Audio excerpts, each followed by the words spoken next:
Hello, hello. Welcome. Hello, hello. Yeah, sorry about yesterday. Um, it was crazy windy all day long. Like, just crazy windy. I think it was messing with my satellite or something. Uh, Not fun to deal with. Anyway, it's stopped today. It's like barely anything anymore. It's still there, just a little bit though. So, we'll see how things go. Alright, so where did we leave off? Where did we leave off? Alright, we left off kind of midway through a, them discussing the possibility of Kinzo having a mistress out in the woods by building her a mansion or some such. And the adults were all discussing whether it was possible, whether it was likely, yada yada. And I left off here because I was out of time and it was getting hard to find a spot to stop. Alright. And yeah, and they were talking about how it could possibly happen, and how some of them, like Kraus, tried to look but didn't find anything. Anyway,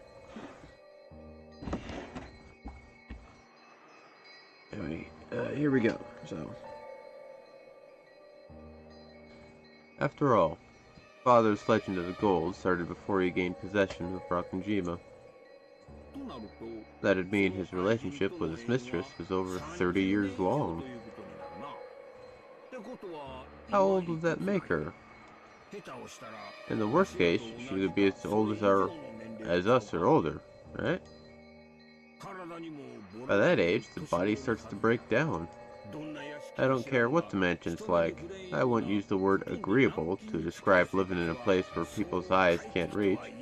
Almost like she was under house arrest. That's right. If what Father told us about Beatrice is true, then that relationship has lasted for over 30 years. She might have been a charming young woman at the time, but it probably makes sense to assume she's an old bag like us now. I can easily imagine that, given the contents of that letter. You should talk. Krauss laughed as if none of this applied to him. Of course, Eva was offended, but she didn't strike back. Quit it, Aniki. So if everything we're thinking is true, then she should be joining in on Dad's inheritance problem with her head held high. After all, there's a good chance their love was mutual, unlike with Mom. Even if she knows she's his mistress, she might also be proud of his true wife. Right, thank you. Right. Thank you. That is an insult to Mother. Yeah, sorry.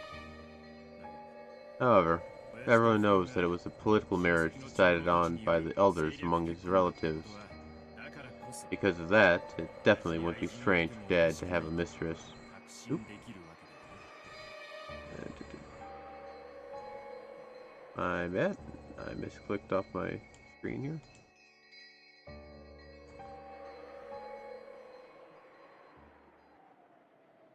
The family sank after the Great Kanto earthquake, and Father was set up as the Ushima family head against his will. However, in the beginning, the elder relatives treated Kinzo like a dummy and influenced him powerfully, almost like he was a puppet. He wasn't permitted to decide anything by himself, not even his marriage partner. Ever since he met with Golden Witch Beatrice in those distant days, Kinzo's legend of the gold was quickly embellished into something dramatic. In other words, it could mean that Kinzo really did find a woman he loved. If she also knew the whole story, even if they weren't marriage partners, It wouldn't have been odd for her to consider herself his true wife inside her heart. And now, the person registered as his true wife was already dead.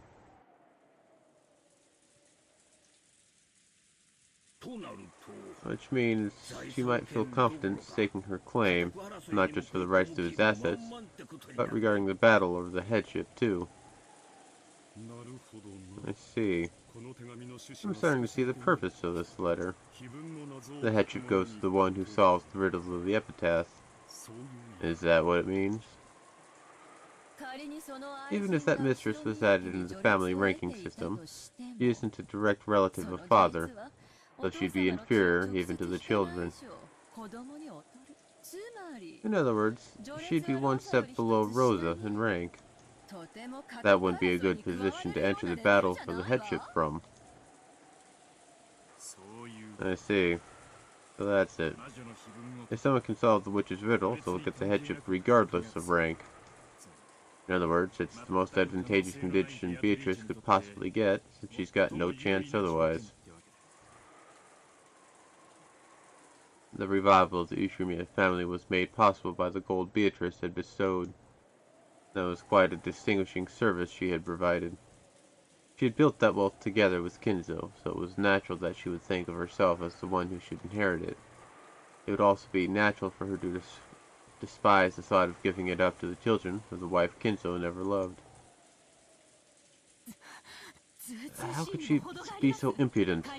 Even if such a mistress actually exists, joining in on the battle for the rights of the head's inheritance would be a reckless action far above her place. With disregard for her own position. Let's see if he turned red, her fist quivering. She had also come into the Ushimiya register due to complicated circumstances.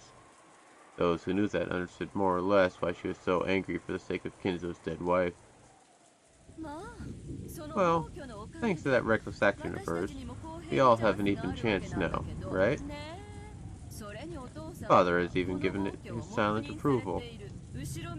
Will the person who succeeds the Ushimiya family be his Mistress Beatrice? Or one of us, the relatives he doesn't love? Maybe he wants to make us struggle over that to see who's worthy. As Evil giggled roguishly, Kraus shrugged his shoulders and looked away. However, since she's the one who brought this rule to light in the first place, maybe that means it gives her a significant advantage. That's right. In the first place, if Beatrice meant that letter literally, then she's Father's alchemist. In other words, she's the manager of his gold. It wouldn't be strange at all if she knew where it was hidden, would it? Isn't that harsh? It's like she's giving us a riddle she knows the answer to. She'll probably show up rudely, say, "Hey, here's the answer. I'll take the headship now," and snatch everything away from us. That's right. The person who brings up a riddle always knows the answer. There's a good chance that this is all a trap to steal everything from us. If you think about it like that, don't you start to doubt whether she really had any gold in the first place? How would she tell us about it? All she had to do was keep quiet and embezzle it. It really is strange. That certainly was the case. If the epitaph showed the way to the hidden gold, why would she challenge them to try and solve it? If they actually did solve it, wouldn't the gold all be stolen from her? Could it be that this person was trying to stir the siblings up so they'd solve the epitaph, and then planned to steal it away at the last second? It is an extremely logical possibility. No. If you spin the chessboard around, there may be a pretty good chance that they actually do have the gold. Why are you so certain? Wait, Aniki. Kiri, please keep talking. Why do you think that? After all, do they really think we'll let go of the Ushimiya family headship? Just because someone tells us the answer to the riddle in the witch's epitaph? That we'll be so impressed by their answer that we'll just give up? Well, That's true. No way they're so naive that they assumed we just give up after being told the answer to a riddle. That we just say, here you go, and hand it over. Of course, the headship of the Ushimiya family is not something that can be handed over so easily. Kind of is. That's it exactly.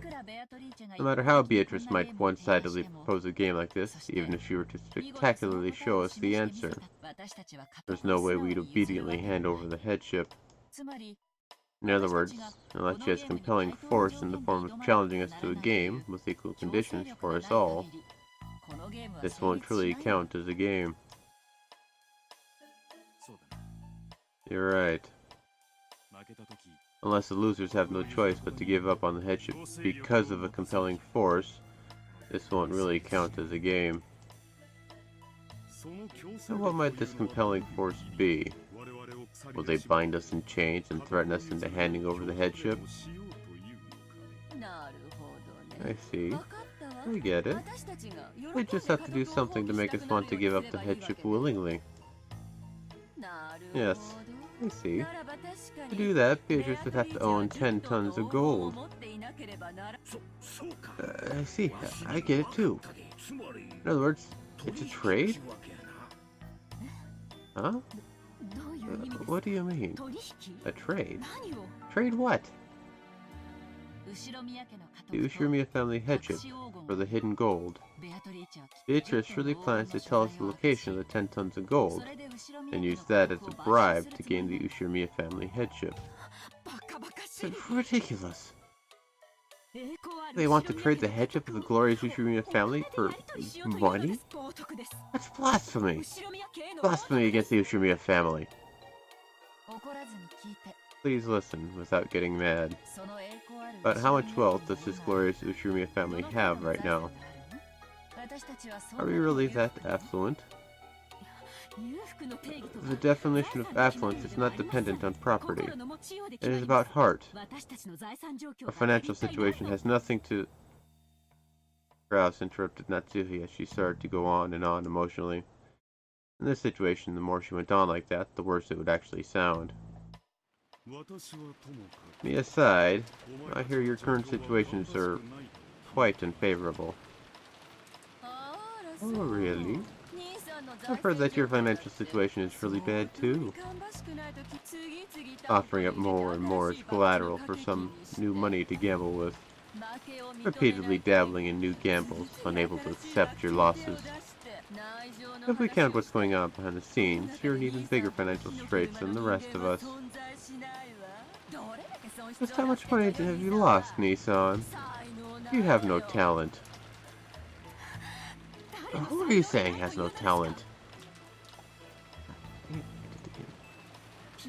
And what do you mean, financial straits? Natsuhi became indignant once more, but Krause raised his hand again and interrupted her. It seems you are making a small mistake. Business is not something that can be judged based on current progress alone. For someone with a long-term outlook on business such as myself, it may sometimes appear at a glance that I have suffered significant short-term losses. Eniki, we've been collecting evidence. Your position right now isn't one to be proud of. So this is what Kiri is trying to say. Every one of us has got money trouble. And Beatrice has 10 tons of gold. As the only person who knows the location of the 10 tons of gold, Beatrice is planning on using it to force us to sell the headship. But how much is 10 tons of gold worth? At a rough estimate, let's say 2 billion yen? No, 20 billion yen. With that much piled up, we'd be ecstatic to accept her as the successor.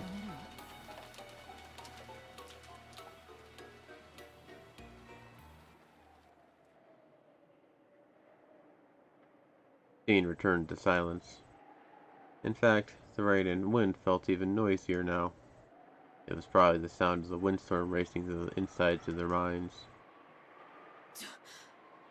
This isn't funny. To think we'd give up the headship to some woman of doubtful origin, just because she had a little money stored up. Don't be stupid. The headship wasn't even yours in the first place, right? We've got nothing to lose and money to gain. We'll have to calculate our profit and loss, but it's something worth listening to. They knew that Kraus had eaten up much of the Ushimiya family's assets, so it was dregs that remained of the inheritance versus the cost of being accepted as the head that Beatrice would pay. It was a shame, but honestly the former was less enticing than the latter. Well, it probably wouldn't end up as 4 equal portions.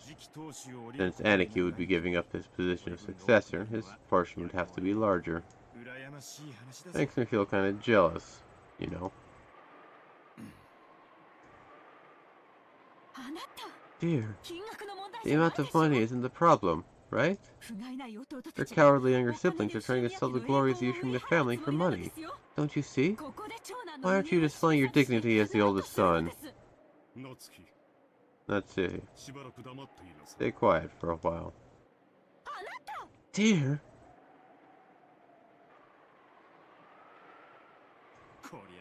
This is a dizzying proposal. You're each planning on getting 250 million yen out of Aniki. If the witch treats us with 10% of those 10 tons, that's 2 billion.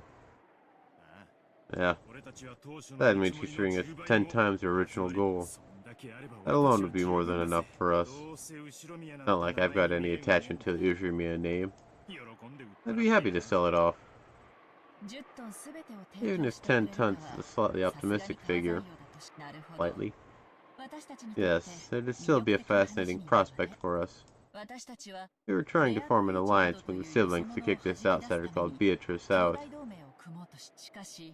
But, if this is her plan, it'll tear apart the unity between us.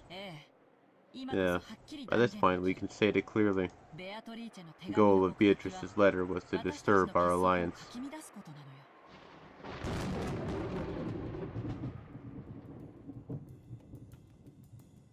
And the 3 younger siblings, who never had anything to do with the inheritance, were paid enough money to satisfy them. They would happily accept Beatrice as the next head. A moat had been dug all around Kraus. In that case, the negotiations would be one-on-one between her and Kraus.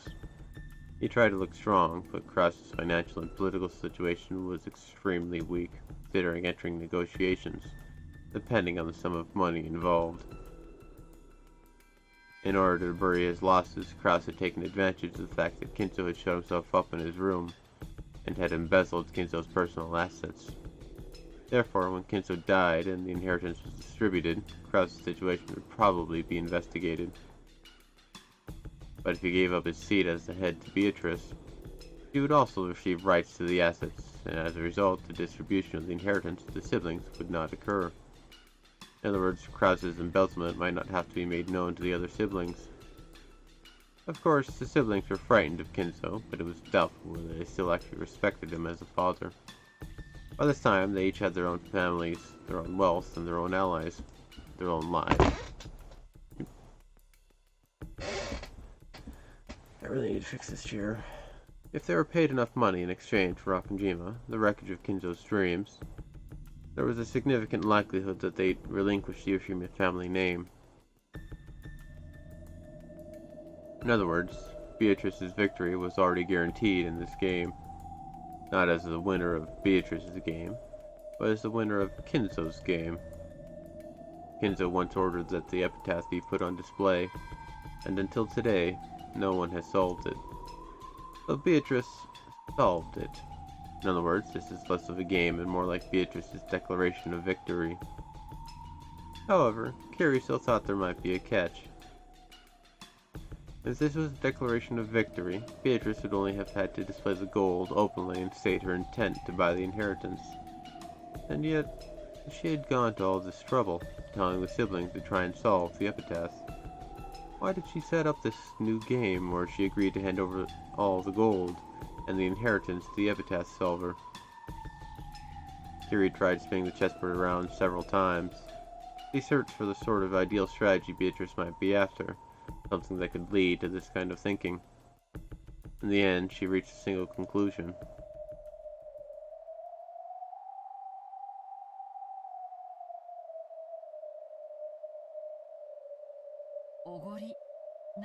Could it be arrogance? Or maybe she's playing? What are you talking about? The witch sent us a letter of challenge, forcing us to try and solve the epitaph. It might be taking us lightly, thinking we could never solve it. However, at the very least, there ought to be an extremely small chance that we do solve it. After all, we have here 4 of Father's children by blood, right? The questioner called together 4 blood relatives who, if they tried frantically to work together and avoid having those assets stolen from them, might come across the answer to the riddle by chance. The reason the witch had a superior position in negotiations compared to the siblings was that only she knew the location of the hidden gold. But if that hiding place was exposed to someone other than her, the witch's advantage would crumble. In short, Beatrice gains nothing but risk by writing this witch's letter of challenge.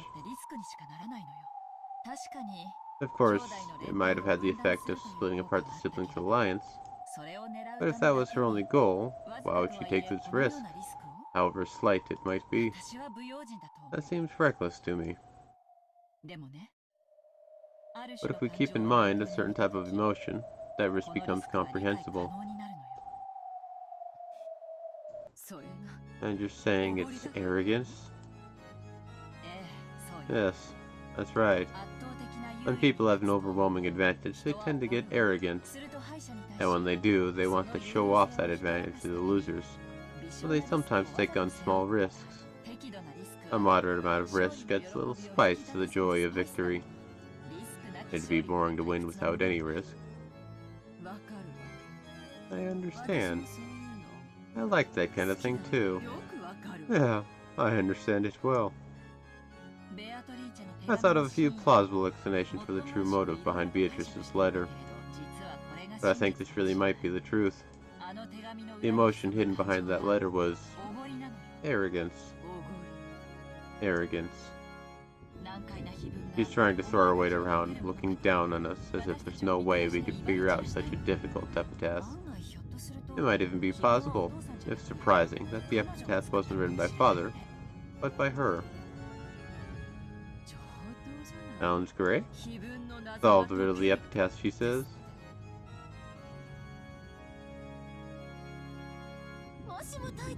If only I solved it, I would be made the head, right? I'll solve it. I'll accept the witch's challenge. As if those other idiot siblings could solve it. I'll solve it by myself, and I'll prove that I'm the one who's fit to succeed the Umineko family. I'll take that challenge. I will solve the riddle.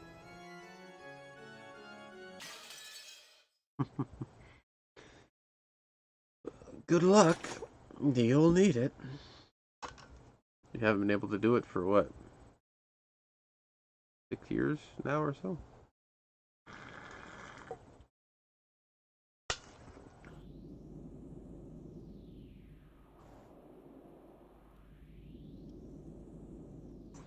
The Sweetfish River, huh?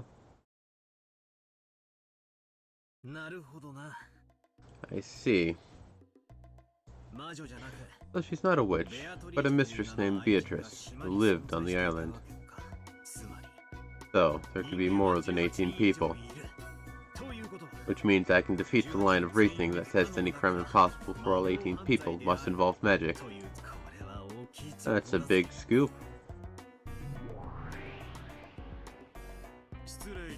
Pardon me.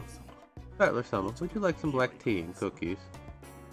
Beato's butler, who called himself Renove, appeared out of nowhere. A plate set on a silver tray that he held was filled with delicious-looking, steaming black tea and cookies. I really don't like this guy's smile. For some reason, it doesn't look like a smile used to warmly greet the guest. It feels like he's mocking me somehow. I don't know if he really takes me for an idiot, or if it's just a joke or something, but it's really irritating me. I don't need any. I'm busy now. Leave me alone. Oh, hi. That's a shame. And the cookies were so delicious, too. cook so wonderfully they would be wasted on a mere human. Tea and cookies, huh? I'll eat some when I feel like it. Just set it down somewhere and get out of here. Will that be acceptable? Then I shall do so. You may eat them when they get cold and stale, and then regret to the fullest that you did not eat them while they were fresh. You really are annoying. Well, you're a lot better than that Beato, who keeps doing that creepy cackle right next to my ear. Yes, that is quite true. There are times when my lady's laughter becomes quite undignified. Every time I hear it, I find it painful to comprehend. Why such a noble demon as myself must serve such a master.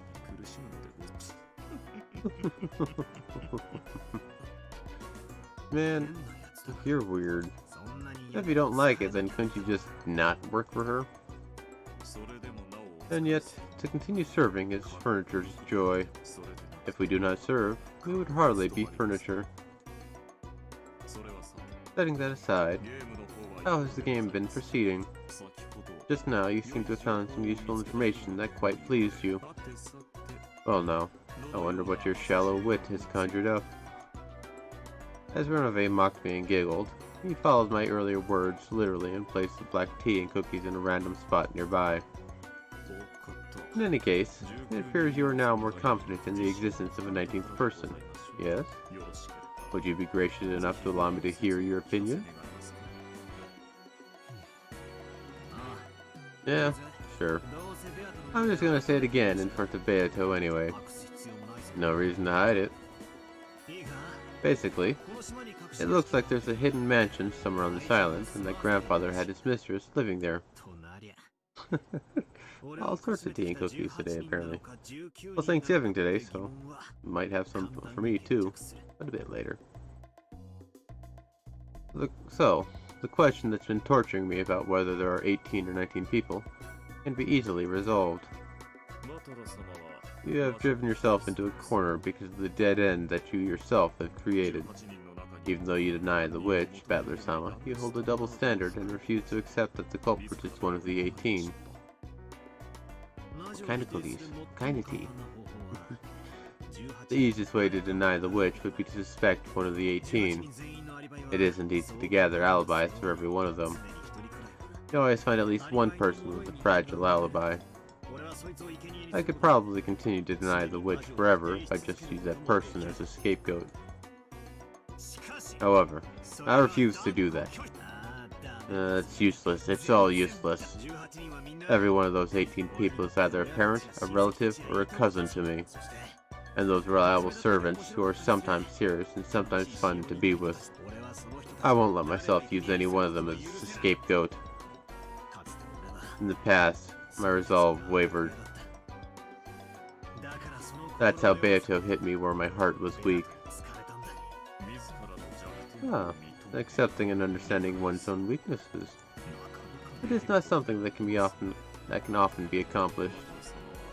Battler-sama, you use this theory about a 19th person as a spear. Or should I say, a shield. In any event, in contrast to how unprepared you were in the previous games, the fact that you now have a compass bearing on how to fight is a dramatic leap forward, let us say. With this, you can suspect a 19th person and pursue your theory that the culprit is a human, without having to doubt any of the 18 you love and respect. That's it exactly. Like in the first game, when Cannon-kun was killed in the boiler room. There are plenty of tricks I could have mentioned without hesitation, as long as the 19th person existed. In the very first game, Cannon-kun was killed in the boiler room. One might think he was attacked by Kumasawa-san, who had gone down to the boiler room with him. Or maybe that someone who had appeared to be dead earlier was actually faking and had ambushed him. Either way, it was a move that forced me to suspect one of the 18. However, by simply proposing that a 19th person existed, there is no longer any need to suspect one of the 18 for that murder in the boiler room. In short, I can at least deny the line of reasoning saying that if something is impossible for everyone of the 18, therefore the culprit is a witch. Using this argument, it's easy to explain. For example, the problematic case that has already occurred in this game, who gave Maria the letter? Even if all 18 people have alibis, I could easily explain everything by saying that a 19th person must have visited her and given her the letter. I'd say that's quite a good move. Now, how would I strike back against it? You still have plenty of weak points, even if you are aware of them. Maybe the 18th person attack would be an effective move. To judge the strength of your defense, it may be amusing to contest that point again. And how will you do it, Demon Butler?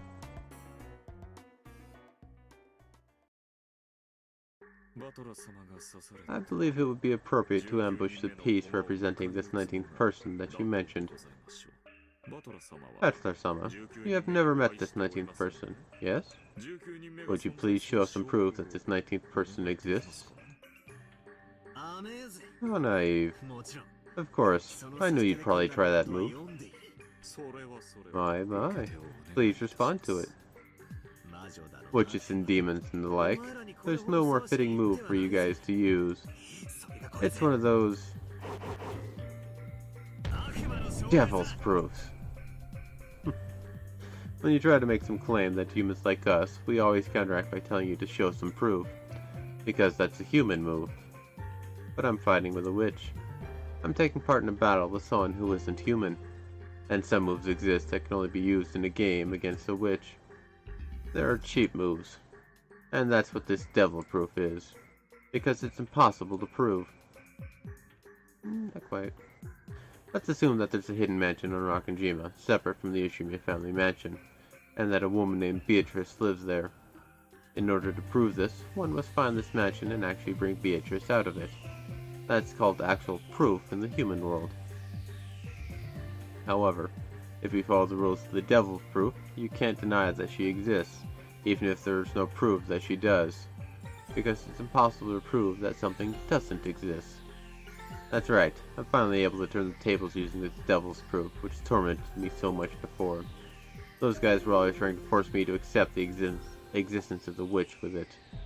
After all, it was physically impossible for me to show any proof that witches don't exist and deny Beato's claims. That's why I kept getting hit with the reckless argument that witches do exist and was unable to counterattack. And that's why I'll spin the chessboard around right now. If I can't disprove the existence of witches, then that means, if I suggest that a 19th image exists, you can't deny that either. In other words, because this problematic and mysterious mistress is craftily hiding herself, it'd be perfectly natural if you never found her, no matter how hard you looked. So you can't say that your inability to find this 19th person proves that she doesn't exist. Therefore, it's impossible to deny the 19th person's existence. Beato used the devil's proof to make denying her own existence impossible, but this time it's become my weapon. If we can get away with this argument, then forget just the 19th person. This island could be full of people we don't know about, and even if there were 10 or 100 of them, you still couldn't deny that they existed. In the last game, and the one before that, among the murder scenes that showed up, there were several that were extremely intricate and must have taken a lot of effort to set up. It's really hard to imagine a single culprit setting up all of those. However, if not just a 19th person, but 10 or 100 people were hidden somewhere, that wouldn't be any problem at all. If they all split up the work, they could handle any job in a short period of time. Of course, doubts will naturally arise as to whether a large group of people like that could sneak around the mansion without being noticed, but those are all settled by the devil's proof. You can't deny that even 100 people were there just because they weren't seen or noticed. Even though I'm saying it myself, it's such a stupid argument that it makes me want to throw up. However, because it's such a dirty move, it's a perfect one to use against a witch. Well, this is just my imagination, but what if about 100 suspicious men wearing goat masks were hiding in the shadows? Something like that's worse than laughable, almost like they're cockroaches. If you see one, it means there's 100 more hiding somewhere. Well, I do think it's a ridiculous argument that's horribly twisted. If my opponent were human, I'm sure they'd yell at me like I was out of my mind. But my opponent is a witch. And after all, that's the kind of competition we're having, isn't it? I'll use any kind of reckless argument to explain it using humans and deny the witch. Anyway, with this move, I won't have to doubt any of the 18 who were close to me again. I won't suffer a defeat like last time again. I see. You have learned from your previous defeat. That is good. It's no surprise that you become so devious now that you're in your third game. You first strengthened your own defense. That is truly a solid first step. Quite a spectacular move, I would say. Samovar? I don't know what to do. Well, even if we do assume that there's a 19th person, there are still a few tricks left that I can't resolve, like the actual number of master keys, no matter how many humans I add. Still, it isn't bad at a first step for the long time being. Battler-sama, your trump card is the important piece called the 19th person. You countered my move of asking where the proof was by using the devil's proof. A good skirmish. Also, I must apologize for making a move by myself when my lady isn't here. I find that I too am growing slightly interested. I wonder if you will allow me to make yet another move on my lady's behalf. Let's have it. I've got no short of opponents, be they witches or demons. This move you presented, called the Devil's Proof. It's a specialty of us demons, but there are also various other moves available to us. Do you know of a move called Hempel's Raven? Hempel's Raven? What are you talking about?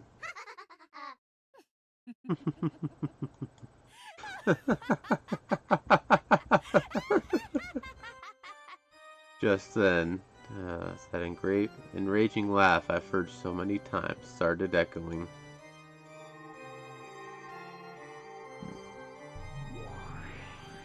The room was filled with dazzling golden butterflies, and in the center of that whirlwind the Golden Witch appeared. If it isn't my lady. Good morning. I thought you might be doing something interesting while I was away. Temple's Raven, was it? Such a familiar old move, I could almost laugh. To think the day come when I get to show it off to Battler. The classic move to use against the Devil's Proof. Alright. Well, we'll bumble our way through, just as we have with the entire rest of the story. Ronove, I will make this move. Do not get in the way of my fun. So, you've finally shown up, you defying witch. I see you're laughing like a freak, just as usual. This guy was talking behind your back just now, telling me how undignified you look when you do that. Right? How rude. Is that true? Nonsense. Why would I speak such gossip about my lady, whom I regard with such sincere respect? I can't believe you'd say something so shameless. Doesn't look like we'll be getting along well together. Well, that is fine. Let us return to the point at hand. Temple's Raven is used to show actual proof using the contrapositive. In other words, it is a move like this. What must you do to prove that ravens are black? Huh? What are you talking about? Proves that ravens are black. Wouldn't you just have to catch a raven and check to see if it's black? That's right. You must simply prove that a raven equals black. Do you see that if you instead prove that birds that aren't black equals not ravens, you would reach the same argument? If you go throughout the world and examine all birds that are not ravens, and prove that none of them are black, then as a result you can claim that therefore black birds are ravens. This is called an argument by the contrapositive. Is that too difficult for you? Yeah, no kidding. I've got no idea what you're saying. Battler-sama. What about this example? Let us say that you have two boxes, and one of them is a winner with a cookie inside. Of course, the other one is a loser and is empty. For example, here are two boxes, where one has a cookie inside and means you win, while the other is empty and means you lose. At this moment, it has a cookie inside equals you win, which implies that you do not win equals it had no cookie inside. When such a relationship exists, the latter is called the contrapositive. When if A then B is true, then if not B, then not A is also true. Well, that's obvious. If the one you guessed was the loser, then you'd automatically know that the other one was the winner. Process of elimination, basically. In other words, if you choose a box at random, whether it's the winner or the loser, you'll be able to figure out which box has the cookie in it after your first move. That is correct. If the cookie is in the box you open, then the devil's proof is satisfied. You can directly prove that this box is the winner equals this box has a cookie in it. However, if the box you open is empty, then it's the reverse. Temple's Raven is satisfied. In other words, this box does not have a cookie in it equals this box isn't the winner. And as long as we accept the premise that there are no more than two boxes, the contrapositive shows that the other box is automatically the winner. Well, I think I'm starting to see your reasoning. Only poison can stop poison, and only twisted logic can stop twisted logic. Then what? I decide to overturn my claim that because there's definitely a 19th human hidden on the island, even if all 18 people have alibis, I still won't have to accept witches. Very well. I'll teach you about my move. First of all, you are stating that the culprit is not among the 18 equals the culprit is the 19th person. So if you use the contrapositive, it ends up like this. In short, the culprit is not a 19th person equals the culprit is one of the 18. Huh? What do you mean? Only that I've countered your move. Let's try and keep things simple. Ronove, explain. It seems you've made things easy enough for Battler to understand with your cookie in a box analogy. Then forgive my presumption. Allow me to explain my earlier example once more. Allow me to repeat my earlier story about two treasure boxes, one with which has a cookie in it. In this situation you have an 18-person box and a 19th-person box, so the cookie represents the culprit. Battler-sama, let's say you open an 18-person box. Because the cookie is not there, you have paradoxically proven that therefore the cookie is in the 19th-person box. That lets us make an even more paradoxical claim. In other words, if it was first shown that the 19th-person box was empty, it would prove at the same time that the cookie is inside the 18-person box. Battler-sama played this move in order to avoid having to doubt any of the 18, but it's now been used to prepare an 18-person attack. What the hell? If I go first and prove that the inside of the 19th person box is empty, you will automatically have to accept that the cookie is in the 18th person box. All I've done is say it the other way around, yes? So, that move I was so confident in was actually a double-edged sword? That's right. As soon as you played that move and attempted to explain everything with a 19th person, you'd already taken on the risk that you might be forced to accept that the culprit was one of the 18.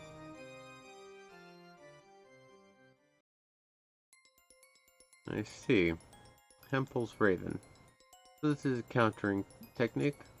Wait, if I really think about it, this counter is really disadvantageous for me. This isn't a cookie we're talking about. If I imagine that the loser treasure chest actually has a bomb in it, it gets even clearer. There aren't just two treasure chests, but 18 plus 1 more for the 19th person. If you think of it as a total of 19 boxes, it gets even easier to picture. First off, one of the premises of the human culprit theory is that the bomb will definitely be in one of those boxes. I didn't want to place the bomb in the boxes of any of the 18, so I used the devil's proof, and created the 19th person box so I could throw the bomb in there. That much was fine. But then Beato struck back. Now if the contents of the 19th person box are empty, that'll automatically mean that the bomb's in one of the other 18 boxes. If I could examine what's inside all 18 of those boxes, and as long as I can show that the bomb isn't in any one of them, I'll be able to safely show that the 18 are innocent. If that were possible, I'd have nothing to fear. However, in reality, that'll be almost absolutely impossible. The police wouldn't come in here in this typhoon. We don't have access to scientific investigations, or experts, or anything. In short, we can't prove anything decisively. It'll be impossible for me to find any proof other than simply gulping down whatever alibis each of the 18 give. That means I personally have to prove their innocence, and I have to do it perfectly. Like by staying with them the whole time, never letting them out of my sight for a second. By doing that, I could probably be sure of that person's innocence, sure that the bomb isn't in their box. However, in practical terms, that'll be impossible. In other words, I'd have to expend an incredible effort just to check the contents of one box. And there are 18 of them. In other words, unless I bound all 18 of them in chains and watch over them, it'll be impossible to prove that any of them have empty boxes. However, Beato only has to open one box, the 19th person box, and show that it's empty to prove that the bomb's in one of the other 18 boxes. Furthermore, there's no need for her to show which of the 18 boxes has the bomb. I've got 18 times more work to do to explain my pet theory than Beatrice does for hers.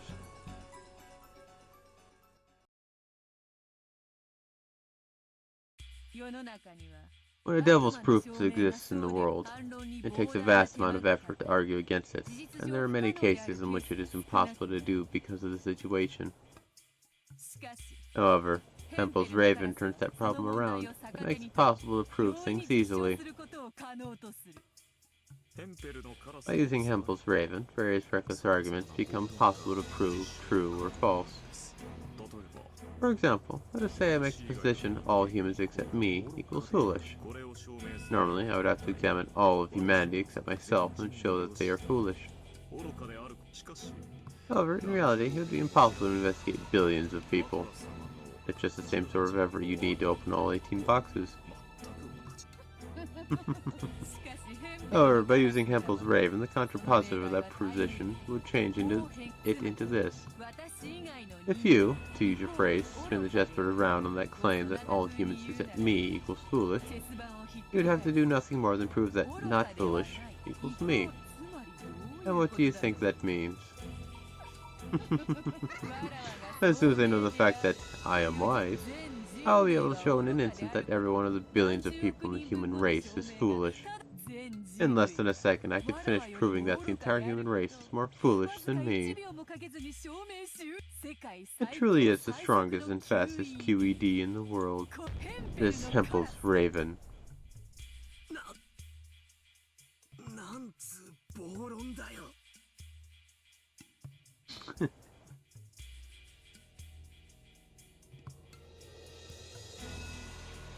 The last boring part in the third episode, huh? I think they're just trying to hammer home the proof for people who may not still get it. But it makes sense, especially less so this humanity is foolish. But if you suspect one of the 18 people, and say there's a 19th person out, if they simply open up the 19th person box, oh, it's empty, it's not here, your argument is busted.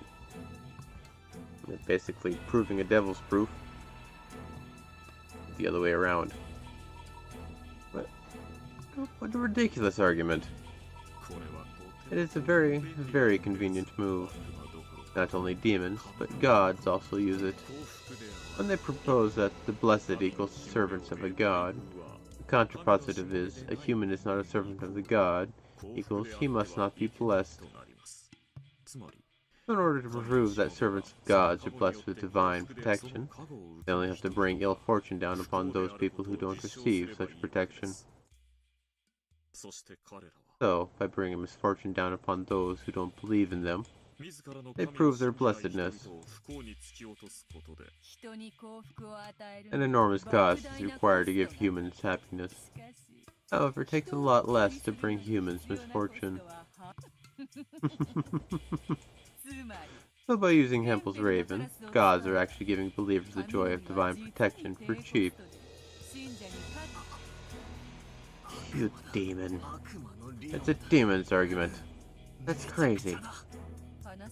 It seems we've gone off topic. Let us get back to the point. The move for my counterattack is complete. And now, in response to your claim of the 19th person is the culprit, therefore the 18 are innocent and the witch doesn't exist, I say, therefore, if I can prove that the culprit is not some 19th person, we can be sure that the culprit is either one of the 18 or a witch, right?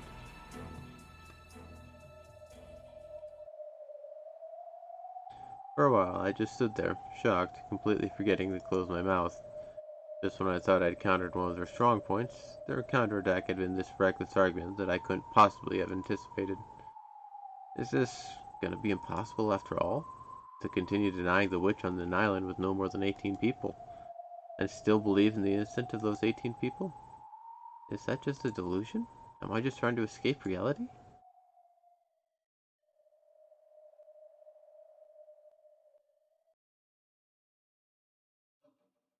Not yet. Don't give up this desperate struggle yet. Who cares about whoever's raven? They're just trying to confuse me by bringing up weird bits of trivia. I used the devil's proof. Don't feel uncertain about something you've used once. Believe in the spear you've drawn, and then forcefully gouge it in. We're still in the opening part of the game. Do you plan to keep thinking on this level? Oh, wait a sec. I want to be sure. I'll admit I talked about a 19th person to keep it simple, but if we're going to use the devil's proof to raise the number of people above 18, then we'd have no way of knowing if there were 10 people, 100 people, or an indeterminate number of people. There's always one more than you assume. Get it? They countered my twisted logic with something even more twisted. So the only thing that could counter that would be even crazier twisted logic. Let's see where this is going. Ish? I see. Even if I somehow prove an alibi for the 19th person, as soon as I do, you'll think up a 20th person and claim that they are the culprit. By repeating this endlessly, you would make it so I keep searching for their alibis for all eternity. I see, I see. Just like a demon king summoning a plague of locusts. I wouldn't expect anything less from Kinzo's grandchild.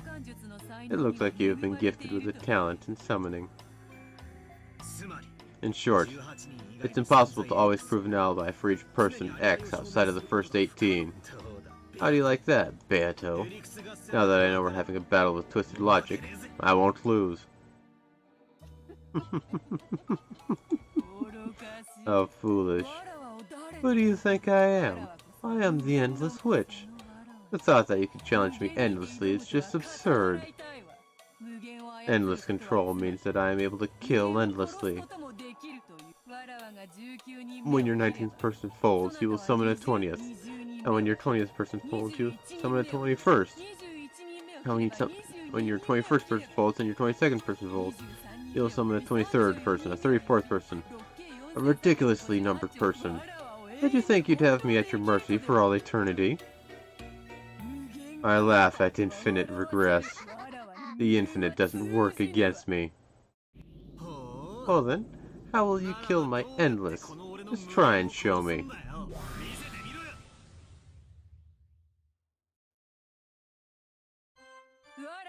I have the power to speak the truth in red.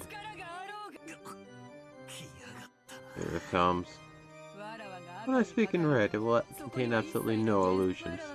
If I say once in red that there are no more than 100 people on this island, you will no longer be permitted to create a 101st person. See, battler? What truth shall I tell in red this time? Where shall I strike for the kill and force you into hopelessness? Come, show me your usual frightened face.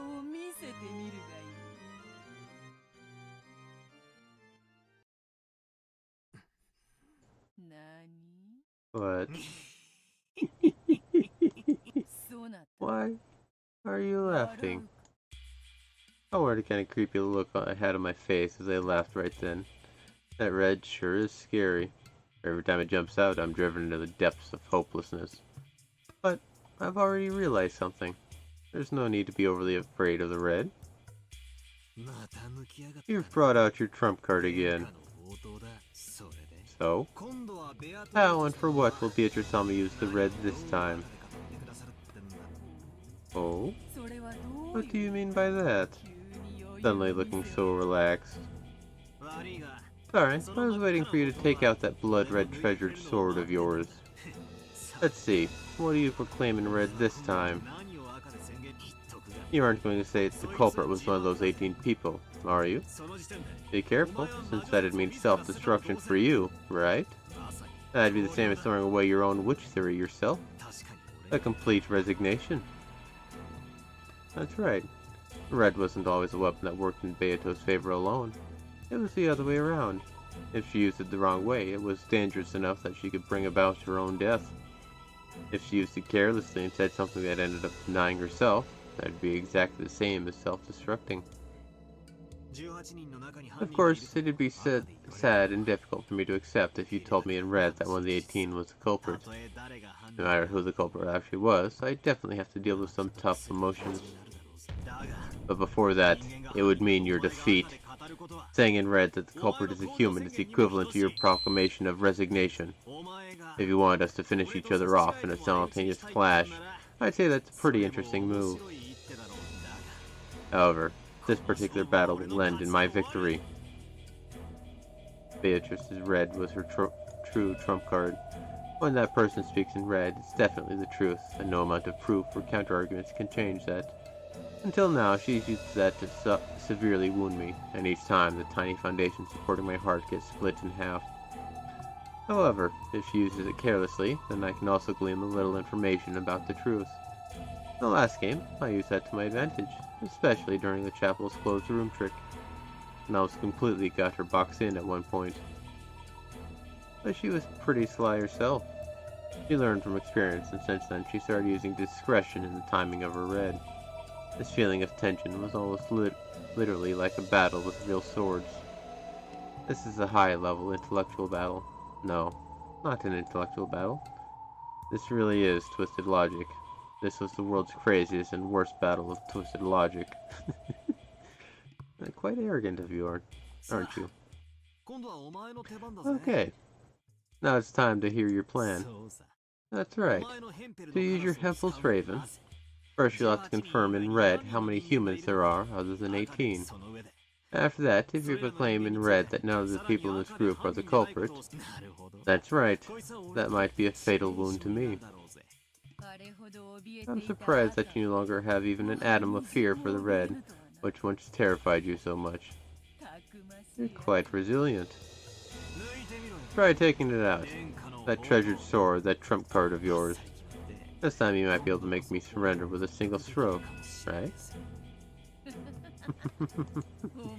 Interesting. I wouldn't have it any other way. Agitate her. Challenge her. Drive her into a corner to make her speak in red. Of course the red's always wiping out my only rays of hope.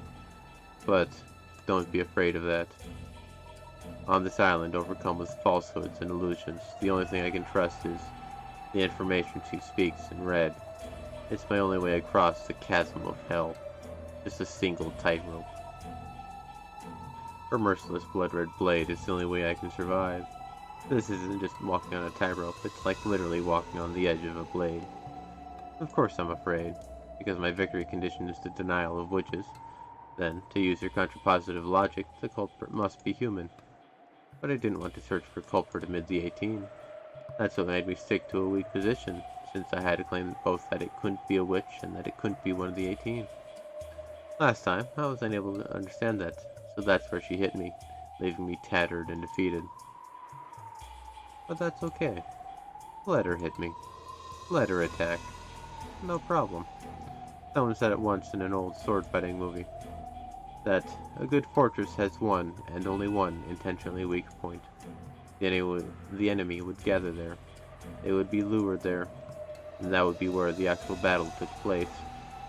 as long as I understand my weak points, and as long as she wanted to attack those weak points. It was as if I were luring her into launching an attack there. Gauge the distance between us with care, retreating step by step, then make them move forward. The more she recklessly flourished that red, the more chances I would get to strike back. Don't be afraid of the red. Keep her cornered so that she'll have no choice but to refute me with the red, no matter how oppressively she speaks in red. That's right, that red itself is the same as fresh blood leaking from her wounds. Oh, what's wrong? First of all, why don't you tell me how many people are on this island total? If you don't, your raven can't cut me up. How surprising that you can be this desperate and yet this difficult. One cannot make light of someone putting their life on the line, no matter what the era. It's no surprise you're Kinso's grandchild. The more cornered you are, the bolder you become.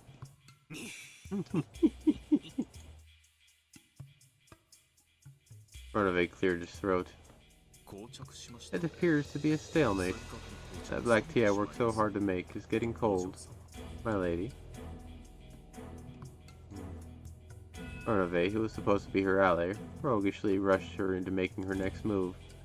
Beato probably thought she'd manage to smile back and appear confident, but she couldn't hide the sweat building up on her forehead. By now, she had completely lost the confident feeling that had allowed her to turn her nose up at her worthless opponent. Of course, she probably wouldn't be cornered by something like this. She's just being cautious. Until now, I've been inexperienced. I didn't know how to fight, and I wasn't strong enough to be her opponent. However, now that we've reached the third game, she's realized that I'm starting to become more skilled, and she's grown more cautious, thinking every move over carefully.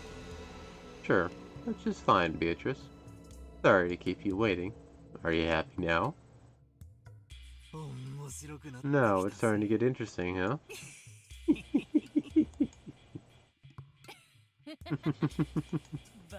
Bachelor.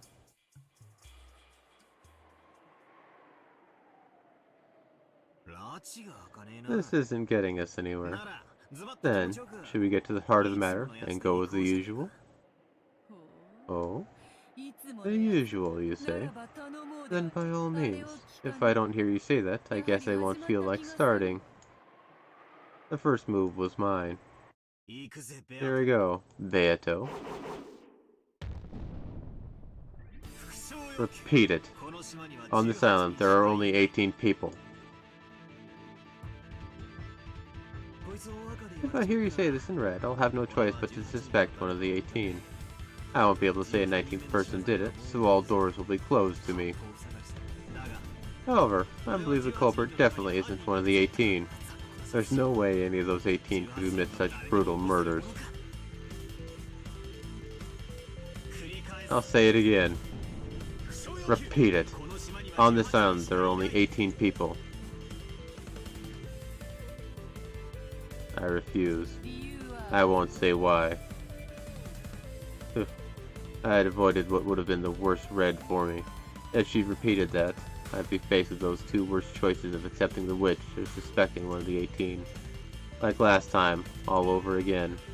But Beato hadn't proclaimed my ultimate and greatest weakness in red. She refused to repeat it, even though there was no reason for her not to strike, even though it was a weakness she should have been drooling at. She hadn't sliced me up with red by using that move, which should have been as good as forking a rook and the king. This was a big sign of my advantage. That's right. The culprit isn't one of the 18. I won't suspect anyone. And since the culprit isn't a witch either, it means a 19th person exists on this island. And that's you. A person who, as a grandfather's mistress of 30 years, has been secretly living in a hidden mansion in the forest for a long, long time. The human Beatrice. That's right. You aren't a witch or anything like it. You're just a human who's been living on this island in hiding for several decades.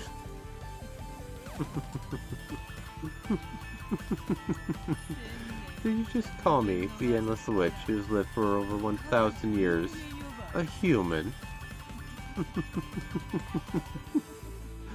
For a while, Beatrice continued to laugh unpleasantly and gloatingly, or maybe spitefully.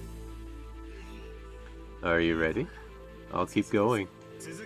Again, repeat it. There are 19 people or more on this island.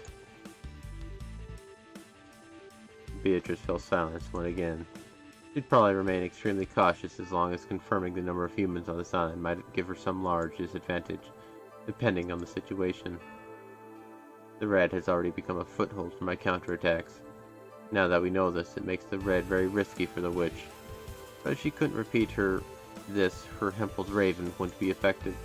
To break my Devil's Proof, she would need to settle the existence and number of people outside the 18 in red. That's right, she couldn't break the existence of a 19th person unless she used red. I've closed Beato in, giving her no choice but to speak in red. There really is a way to fight in this witch's game. It's okay to refuse. If you can't say it in red, that means there's a total of 18 plus X people on this island. That X is a pretty massive piece to lose on your first move, right? After all, from now on, all of the tricks that were impossible for the 18 can be explained with a human X who isn't in that group. This huge piece can break open all of the rooms you've said were closed because everyone had an alibi. It's just like how a chess bishop can cut a thin line through enemy forces as long as there's a slight gap. It can only be effectively used on squares of the same color, but it was very good at controlling territory on the board. It looks like Beato had also noticed her current plight. She couldn't just let such an important piece go, especially this close to the beginning of the game. If she pulled out her red treasured sword, it wouldn't be that difficult to save herself from this. But Beato was completely aware that I was expecting it. She was afraid that a careless red truth might end up strangling her own neck. Because, in the first place, a witch is something that ought to be denied in red. Believe. Don't doubt. Witches don't exist. Something like that couldn't exist in this world. They can only exist in the valleys between truths. They have a fragile existence, curled up in these cracks, frantically trying to protect themselves from the brutal winds of truth. And they can only barely exist like a mirage by surviving on falsehoods and illusions. In other words, the red, which only witches can use, is the reality that might easily deny their very being. The more they brandish the red words, the more they begin to lose, bit by bit, that crack in truth inside which they can endure. That's why they don't want to use red words and carelessly lose that crack in truth, which is based on fuzzy information. Or illusions, in other words. That's because they understand that they've gradually been cornered. Of course, that bastard will never admit it, because if she did, it'd be the same as admitting that she's something that can't exist in this world, like an imaginary number. Don't be afraid. Stay strong. I know that she's the one who's really been pierced to the bone. After all, her red treasured sword can't be used without a lot of preparation. What's wrong? I'll say it again. Repeat it. There are 19 people or more on this island.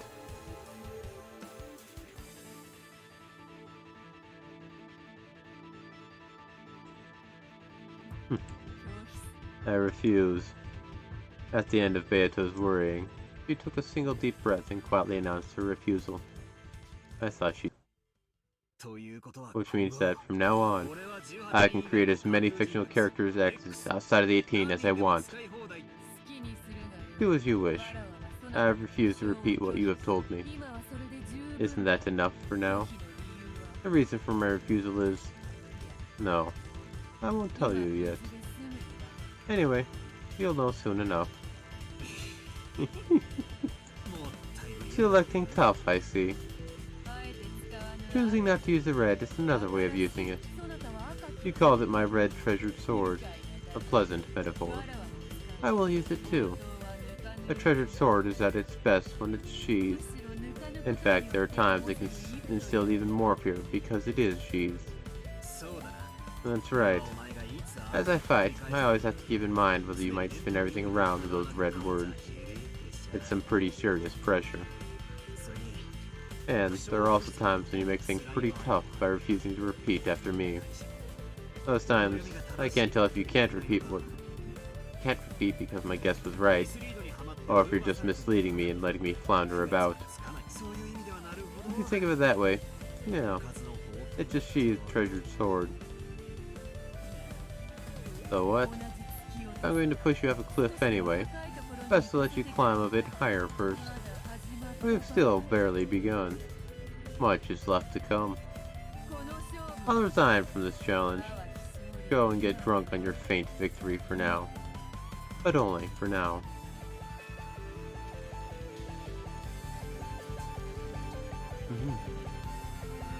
Just blame people left and right.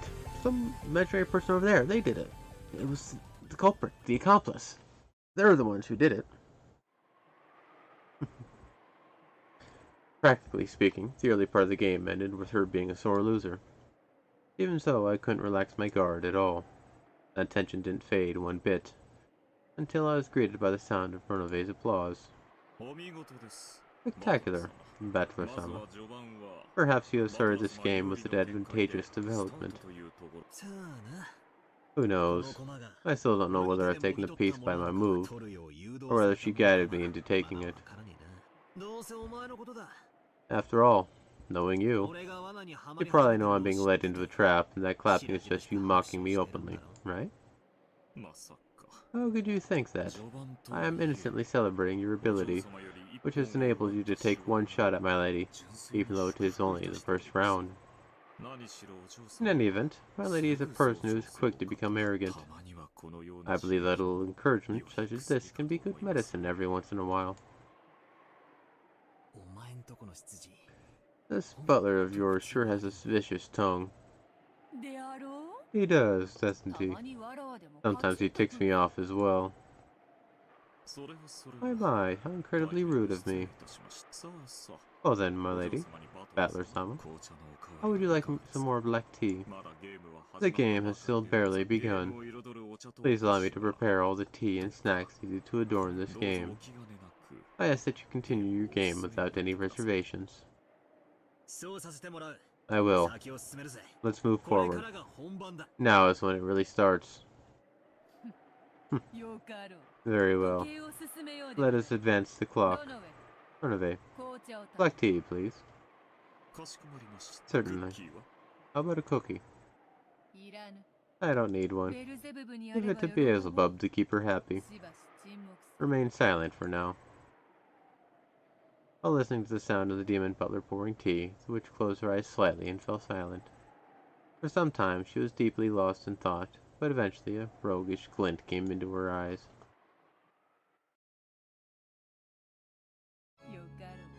Very well. Why don't I inform you now as to why I refused to speak in red during that first move? What? Bring it on. Show me what you've got. Yes, that piece really was big enough that I'd hate to lose it. It may be hasty, but allow me to make my move. I won't use the red, but from here on, Rosa will explain on my behalf. Listen.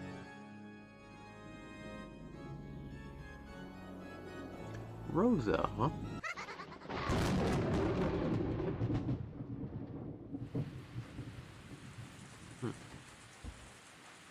Not sure where this is going.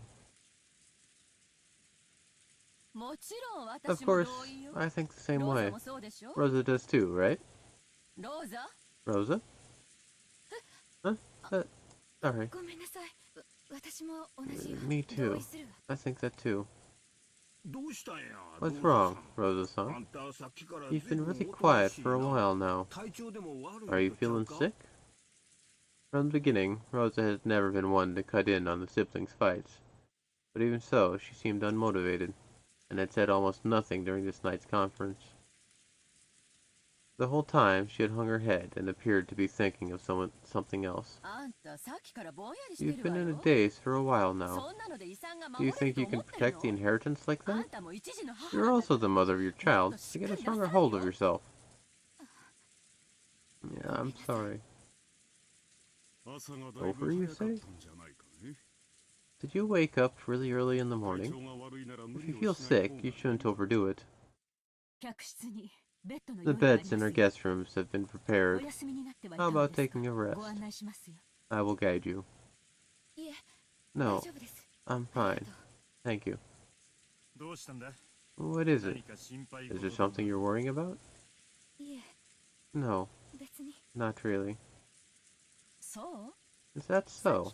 It feels like your mind has been elsewhere this whole time. I wonder if that has anything to do with what we've been talking about.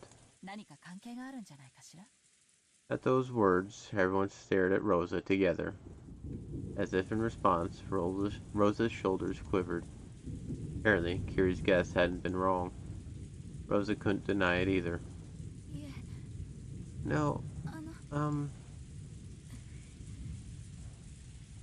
She swallowed whatever it was she'd been trying to say and went silent again. First, the other siblings also began to realize that something about her appearance was different from usual. What is it? You've been weird for a while. Did you think of something? We all just swore to remain united, did we? Don't hold back worrying about yourself. We said we'd talk. Rosa, tell us.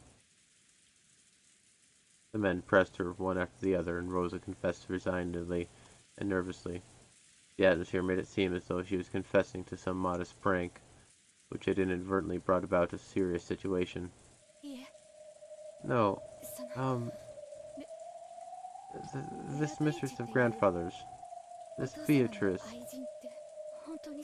I was wondering if she's still alive. Huh? Isn't it obvious that she's alive?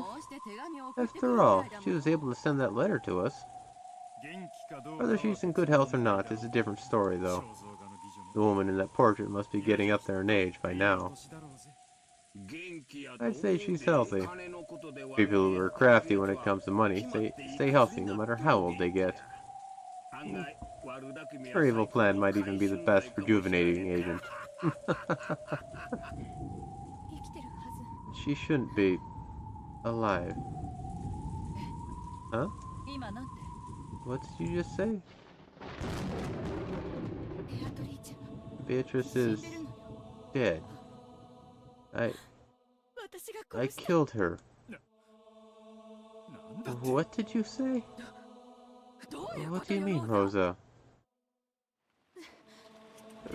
But it wasn't really me who killed her. Though I did bring her to a place like that. No, I did kill her after all. I tried to make myself believe it was a dream. But it wasn't really a dream, was it? Which makes this a letter from Beatrice's ghost. It was so sudden that everyone was lost for words. Rosa kept on talking, unable to stop, holding her head as her hair flew all about. Calm yourself. Rosa-san. I have absolutely no clue what's going on. Already dead? What do you mean? I think it means two things. First, it's a literal meaning. And second, it backs up our earlier guess. Which means Rosa has met with Beatrice, right? I've never heard Rosa mention anything like this. Rosa, when was it? When could you possibly have met Beatrice? Long ago. Long ago. We just moved over to the island, and I was still young. It wasn't my fault. It's not like I killed her. Calm down. Nobody's blaming you for anything, right? First, drink some water, okay? Natsuki-san, the pitcher, please. Yes. Here you go, Rosa-san. Please, calm yourself.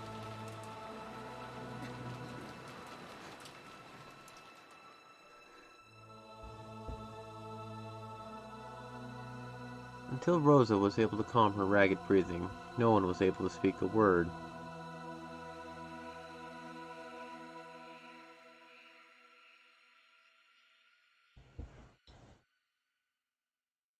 That would be why she wasn't able to use red, because... Does a dead person count as being on the island?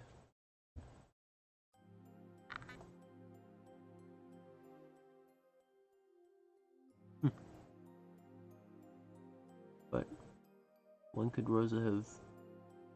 The only thing would be childhood.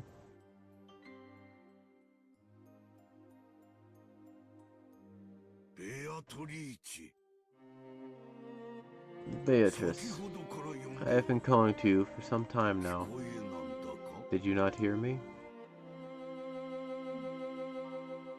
No. Were you? My apologies. I was lost in thought. Forgive me. The weather is pleasant. Yes. I can understand how the weather has stolen your heart. Will you have your black tea here?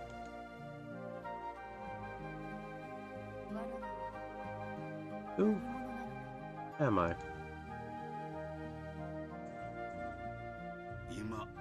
I will bring some tea now.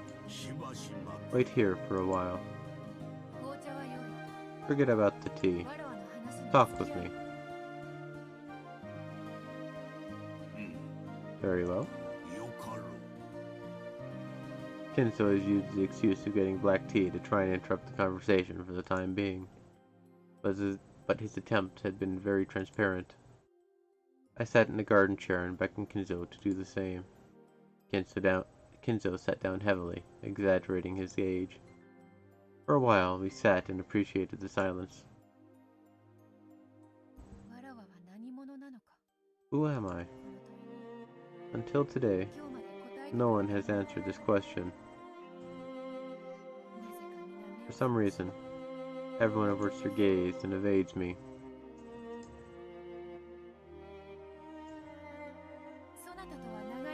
I have known you for a long time. I think of you as my best friend, even as a father. That is why I want so much for you to tell me. You should know who I am. Why are you worried about something like that? You are Beatrice, the master of this mansion. Is that not so? What more could you want to know? I do not know. What's this?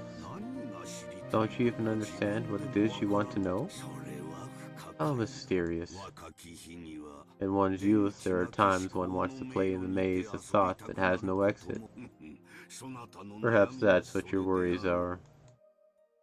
Kinzo laughed as though it was a trivial matter. However, I couldn't help but feel that this behavior was another attempt to force me to stop any further questioning.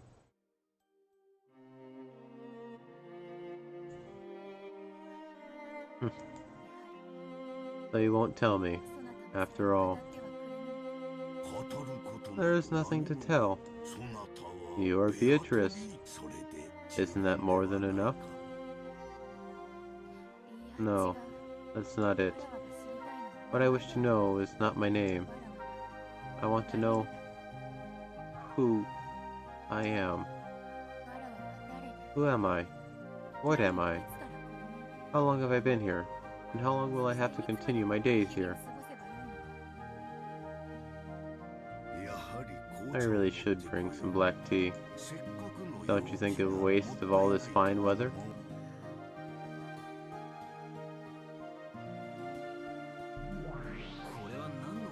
What's this all about? It looks like it's probably the story of your past, right? Something like that. To think I would go this far back. Looks like you had some pretty deep worries, even then. Wondering who you were. That is to be expected. At the time, I was unable to understand who I was, or why I was alive. Well, in puberty, everyone's captured by those philosophical worries at least once, wondering what meaning there is in their life. Doesn't this just prove you had a charming period like that at one point?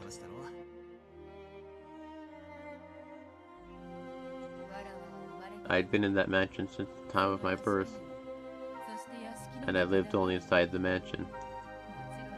Of course, I went out into the garden, but the area around the mansion was surrounded by a very tall fence. I was unable to leave through it, and I was told severely that I mustn't leave. I could walk freely throughout the mansion and the garden, but outside of that, not once is my desire to take just one step outside of my own accord granted. What do you mean by that? Are you trying to say that, as far as back as you can remember, you're always a bird in a cage? That's what I thought at the time. After all, as soon as I became aware I was living like that, I didn't even think to question it. Who in the world are you? That's it? That is what I also hope to know. I'm sure you'll say something like, I wasn't a human, I was a witch, right? No, that's not true. That isn't true. Yet. Or should I say that was once the case. I was constructed by Kinzo, a human, built by a human. No, perhaps I should call it a cage made of flesh. What the hell? This is getting weird. You probably won't believe it anyway. But listen first. I was a mighty witch who had lived for 1,000 years. But at one point I was summoned by Kinzo, and by that hidden art I was bound as his prisoner for eternity. Never heard that before.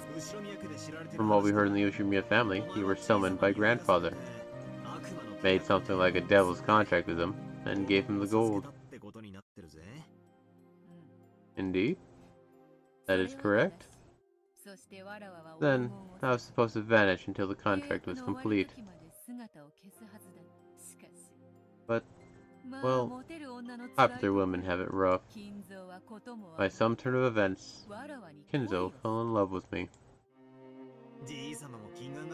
Grandfather's nearsightedness must have gotten pretty bad. But that's stigmatism too. To fall in love with you, of all things. Well, to me, there could be nothing more bothersome. However, the power of humans is a frightening thing. He displayed that fearsome power and rooted me to this place. He said I wouldn't be freed until I nodded my head in agreement. Such an overbearing man. Isn't that awesome? Everyone knew grandfather was obsessed with the occult. Oh, who would have guessed he had the power to root down the great witch Beatrice? Ridiculous. Who would believe such a weird story? As I thought, you don't believe. All I believe is the fact that you lived in this hidden mansion in the middle of the forest. You are a 19th person on Rokkenjima, right? Indeed. Just as you imagine, this is deep within the forest of Rokkenjima, a hidden mansion not to be found from the outside world.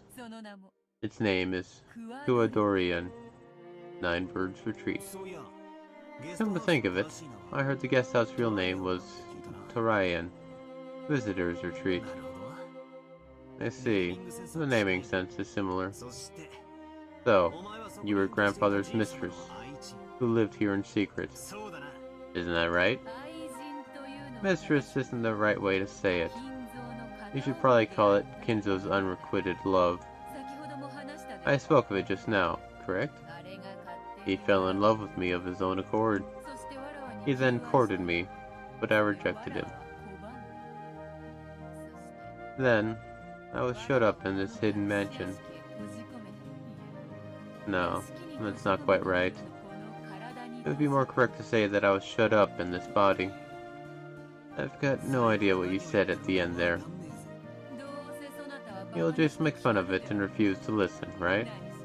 After all, you say you don't believe in witches or magic. If you have no ears to hear what I tell you, saying it would be the pinnacle of foolishness.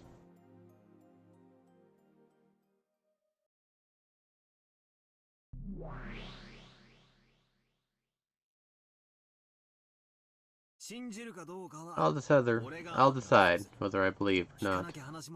After all, if I don't ask, the story won't continue. Tell me. Let's hear the story from your past.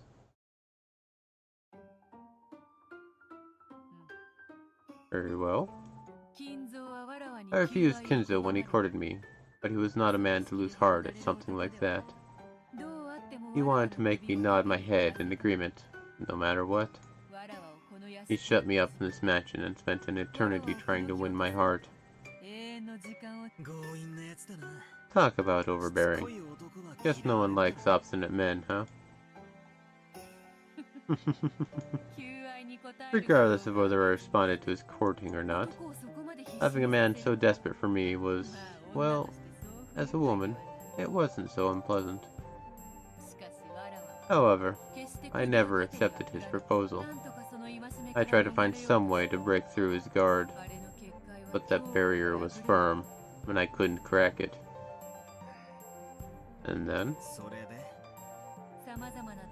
after trying to resist in various ways, I eventually reached the conclusion that, to escape from Kinzo's barrier, I would have to throw away this body of flesh. The physical body is a vessel with many restrictions for a magic user. Throw away your body of flesh? What does that mean? Something like an out-of-body experience? Well, if you want to think of it that way. However, I am no spirit, even though I am a witch. In the beginning, I was born with a human's body of flesh. So for me, throwing away that physical body, while it didn't mean the same thing as death, it did require a similar level of resolve. So in other words, you decided that you couldn't be released except by suicide. Is that it? It wasn't suicide. There's nothing more than throwing away my body of flesh. And of course, becoming nothing more than soul is a precarious situation. When the soul leaves its body of flesh, it is constantly exposed to the strong winds of the sun. It was not easy for me to maintain myself and avoid being scattered by them. It was a final measure that I wanted to avoid if I could. However, there was no other way to break through Kinzo's barrier. Anyway, I am an unfettered person. I couldn't stand being kept in a cage until Kinzo's life was over. I couldn't see the stuff Beato kept going on about throwing away her body of flesh as anything more than suicide. Grandfather persistently courted her, and to escape from that, she chose her own death. So you're saying you committed suicide? What are you talking about? Isn't that you, sitting carefree, there in the garden chair? That's right. That is the new cage I was given by Kinzo. Cage? You mean this mansion? No. I mean my body, relaxing in the garden chair over there. Even though I was so desperate to escape that I became naught but a soul, Kinzo still had no intention of letting me go. Oh, he was a fearsome person. Normally, when the object of one's unrequited love shows that she is willing to die, it should be enough to bring that person to their senses, even if their love has lasted 100 years. Perhaps that's why even he managed to become a sorcerer of sorts. Don't try to confuse me with that incomprehensible witch girl talk. What exactly are you trying to say? That Kinzo didn't let me escape even after I became a soul. Human emotions are terrifying. To think he would be able to exhibit such power. Tying down a dead soul is not something that can be accomplished easily, not even for a magician who specializes in such matters. Because I knew this, Kinzo's fearful magical power shocked me for the first time. Then, Kinzo seized my soul and brought me back. However, a cage to hold a seized soul cannot be made from iron or lead. Only one thing remained. What? You aren't gonna say it was a magical cage or something, are you? Wrong. It's that body of flesh over there, just like yours or mine.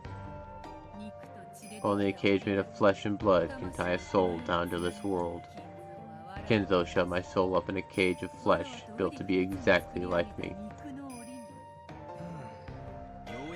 So to sum up, it's like this. Grandfather obstinately courted you, you started to hate it, and you committed suicide. But you weren't clever enough to finish the job? Damn, you really took a roundabout way to say something like that. No, that's wrong. My soul was shut up in the seed of a homunculus, and I was born out of a test tube. Huh? But that's crazy. That isn't even possible, right? Kinzo accomplished even the miracle of creating life, and simply to shut my soul up in that cage.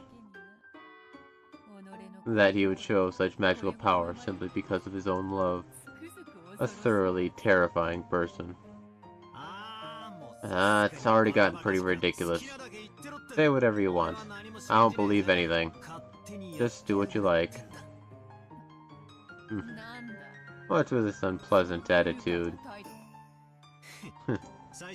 In the beginning, I showed a little interest, thinking that there might be some huge hint hidden here. But the more I ask, the weirder the story starts to get. I get the feeling that even though this is supposed to be a game about denying witches, I'm suddenly being forced to just swallow this story about witches. Sorry, but I don't feel like listening to this anymore. Just keep rambling on to yourself as much as you want. I'll be over here picking up my earwax or something.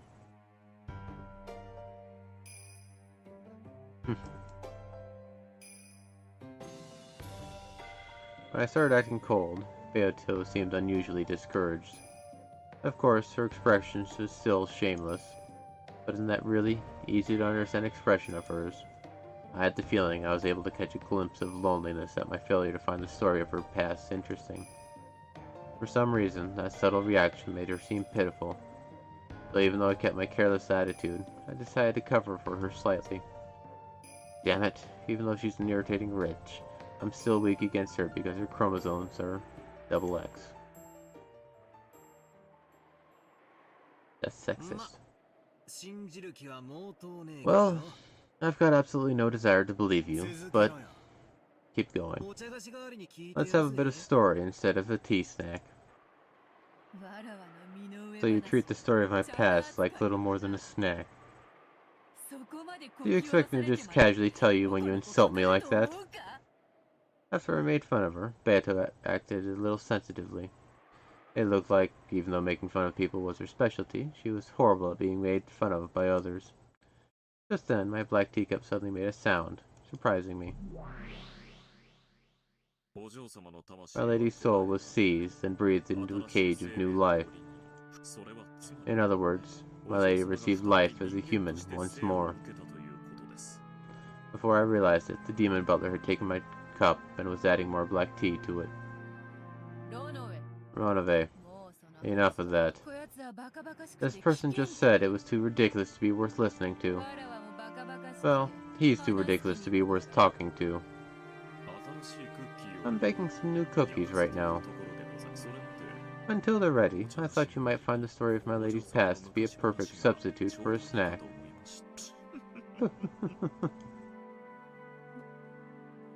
Didn't I say that's enough talking about me?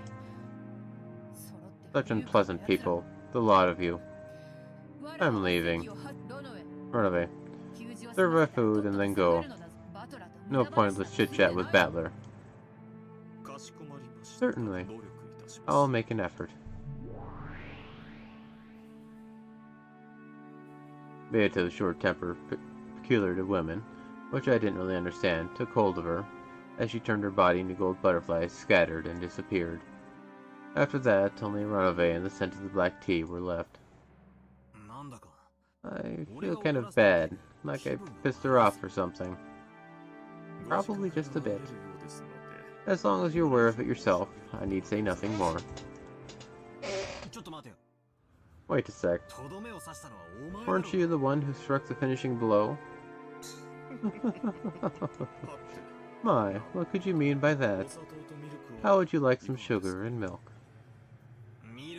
Yes, milk will be fine. And some tea snacks would be nice too. Well, it will be a bit longer before the cookies are ready. Didn't you say we've already got something to use in place of a snack? Certainly. If you will listen quietly, I will continue the story.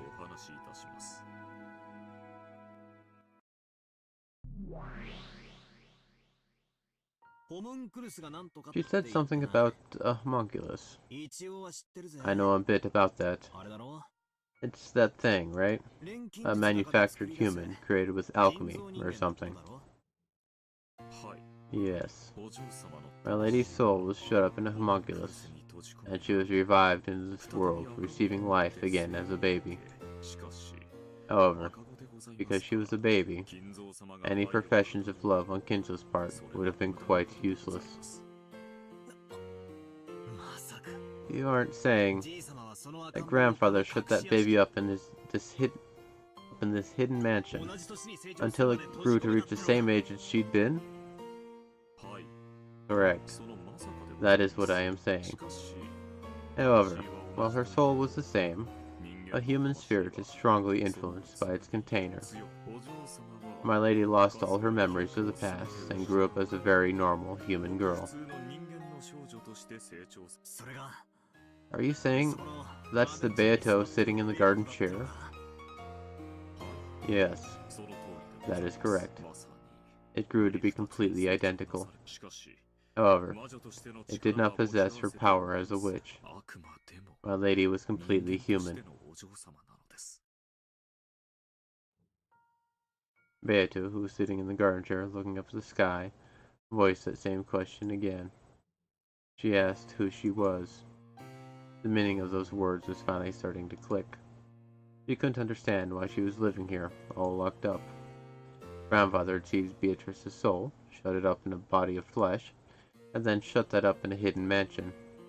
However, since she had lived here since the time of her birth, she couldn't even understand who she was, or why she lived shut up in there. Wait. Who would take such a stupid story seriously? Why don't I change my interpretation? In other words, couldn't it be something like this? Grandfather met Beatrice. He then fell in love with her and courted her, but she didn't accept him. Then he flew into rage and shut her up inside this hidden mansion. Beatrice tried to escape, but no matter what she did, she couldn't succeed. So she finally chose her own death. And then... no. Maybe there was a girl who looked just like Beatrice. No, a baby. Grandfather raised this child with care, but maybe he didn't view this child as his daughter. The soul was once again shut up in a cage of flesh. Those words probably meant that he didn't view this kid as her child, but as her reincarnation. Maybe that's what it meant. If you interpret it that way, even a story this weird might make a little sense. No. This might be some bullshit Beato cooked up to confuse me.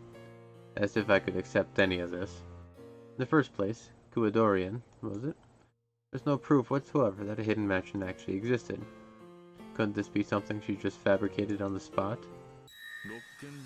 A hidden mansion called Kuadorian does exist in the forest of Rokkenjima. That is the place we were just talking about.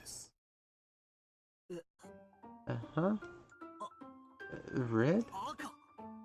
Ranove used the red to say that Kuadorian actually existed. Did that mean the same thing as the red Beato used? I may not look it, but I am a demon. Please keep this a secret from my lady. Yes? Sure. Beato, who knew I would try to trip her up, had grown extremely cautious when using red. I think that Ranove could also use the red. However, it was the red of a crafty man. I didn't know how far I could accept it. But anyway, I might be able to get some kind of hint out of it. So that Beato, relaxing in the garden of Kuadorian, and that conversation she had with grandfather, were the truth? Yes, it is the truth.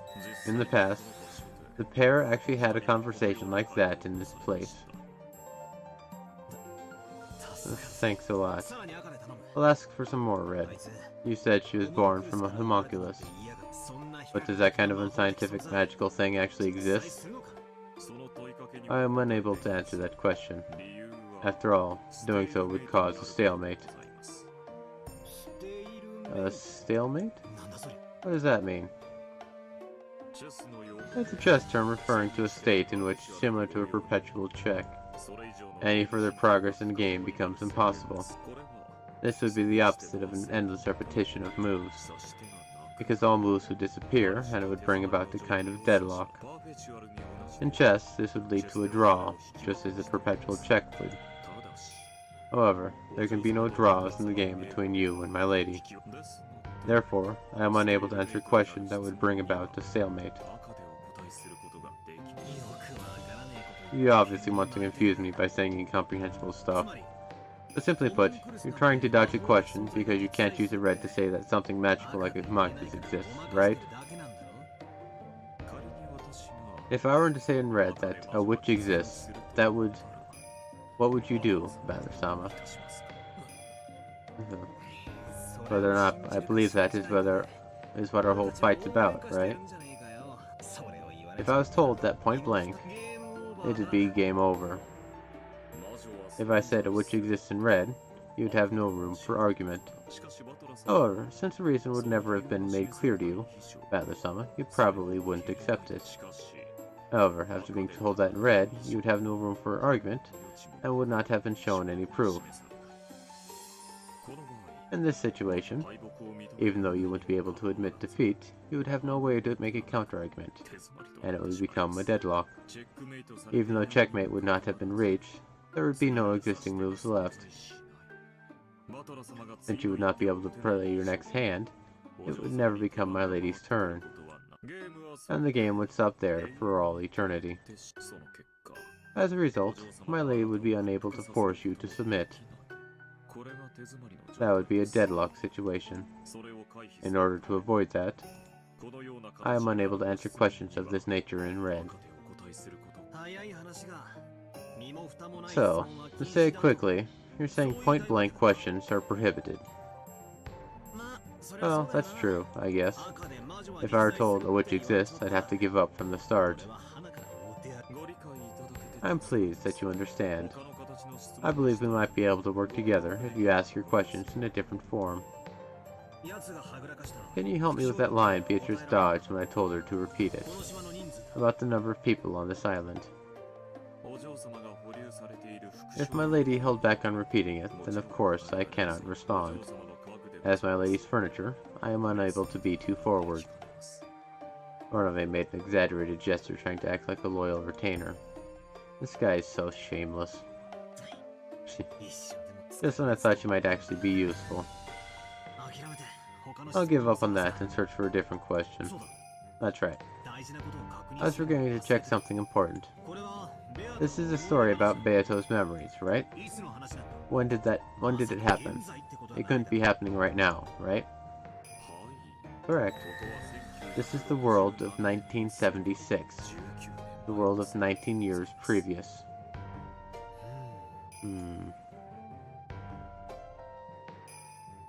Let's try rearranging this story again.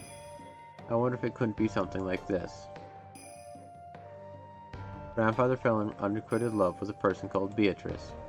Then he confined her in this hidden mansion and continued to court her. But she was stubborn and didn't give in.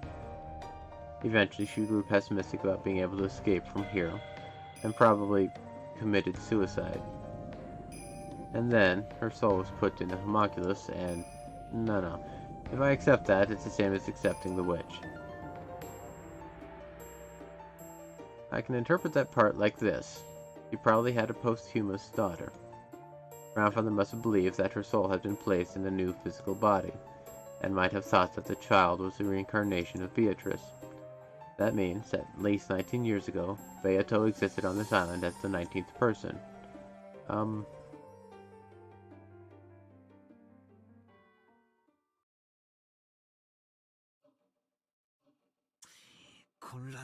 starting to get confused.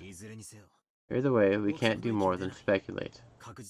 The only thing we can say for sure in red is that in 1967, a hidden mansion in Rokkenjima, Beatrice existed as a human. That's all. And that is correct. In 1967, a hidden mansion on Rokkenjima, Beatrice-sama existed as a human. Oh, thank you. That really helps. Congratulations. With this, you have made clear the existence of the piece known as the 19th person. A 19th human for you to blame, just as you longed for.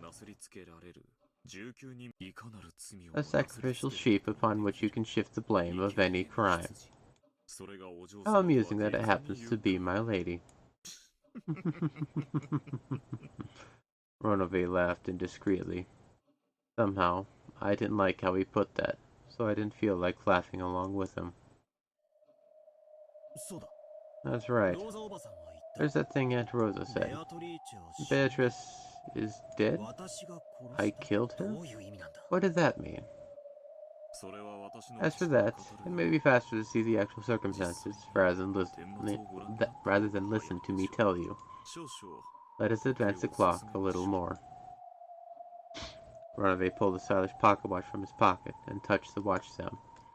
As soon as he did, I saw gold butterflies gather behind his back and take the form of a person. Was it Beato? I quickly realized that it was someone else. It was her. That oldest sister of the 7 stakes who loved tormenting more than her 3 meals a day. If I don't consider myself lucky to see that sexy ass, I won't be able to keep up with their torture game. Ronove-sama. So you're still here. This is an urgent call from Beatrice-sama. My. What kind of urgent business could it be?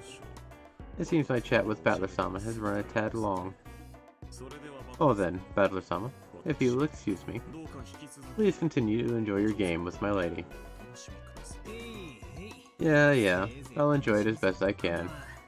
Guess my conversations go a lot more smoothly when they're with you, as opposed to her. And you're more gracious with the red, too. Come and talk again anytime you like. Battler-sama. Despite how I look, I am my lady's furniture. I can do nothing that my lady does not desire. What I said in red was something that normally should have come from my lady's mouth. I did nothing more than announce the red truth in my lady's place as she sulked. So she really was sulking then.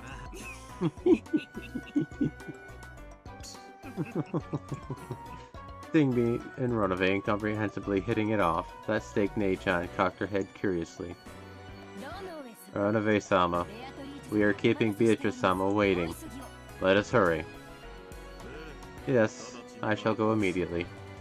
Well, Battler-sama, I will see you later. It appears that we have finally started getting along.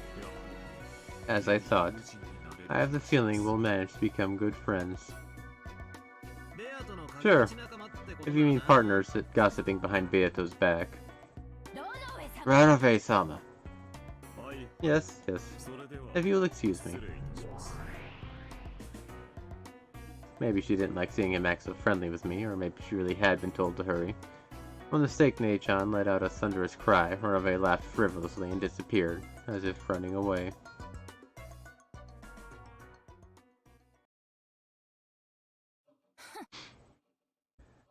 I think that'll be a decent spot to end it today. And the story takes a turn from the grotesque into one of more pitiable. Yeah,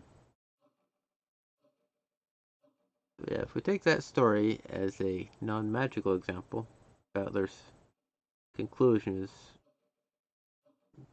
a logical one. He had a lover, Beatrice-sama, who had a baby, who he thought was a reincarnation, and locked her up in the mansion.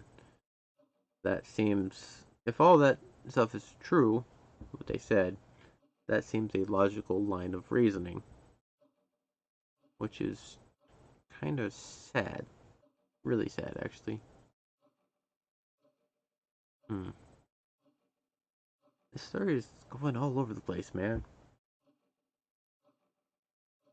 I'm not entirely sure what to expect. I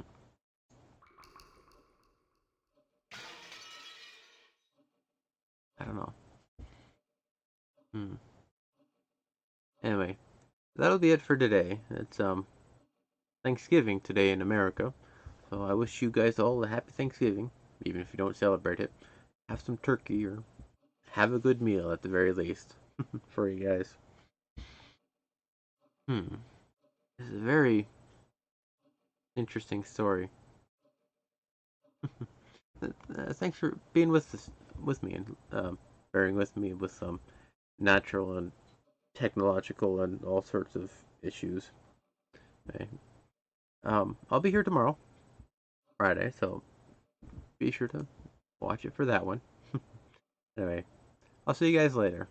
Um, I'll see you later. I'm gonna go take a holiday today and just enjoy myself, play a few games, and contemplate the story of Umineko and see what else can be there. Anyway,